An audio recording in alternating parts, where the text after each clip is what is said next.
ഞങ്ങളുടെ കർത്താവായ ദൈവമേ, ഞങ്ങൾ അയോഗ്യരാണ്, ഞങ്ങൾ തീർത്തും അയോഗ്യരാണ്. എങ്കിലും സ്തുത്യർഹവും പരിശുദ്ധവും ജീവദായകവും ദൈവികവുമായ ഈ രഹസ്യങ്ങളിലേക്ക് അങ്ങയുടെ കാരുണ്യം ഞങ്ങളെ അടുപ്പിക്കുന്നു.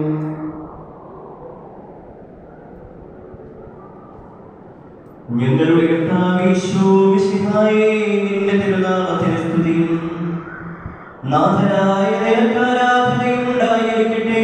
സജീവവും ജീവദായകവുമായ ഈ അപ്പം സ്വർഗത്തിൽ നിന്ന് ഇറങ്ങിയതും ലോകത്തിന് മുഴുവൻ ജീവൻ നൽകുന്നതുമാകുന്നു. ഇത് ഭക്ഷിക്കുന്നവർ മരിക്കുകയില്ല, പാപമോചനവും രക്ഷയും പ്രാപിക്കുകയും നിത്യം ജീവിക്കുകയും ചെയ്യും.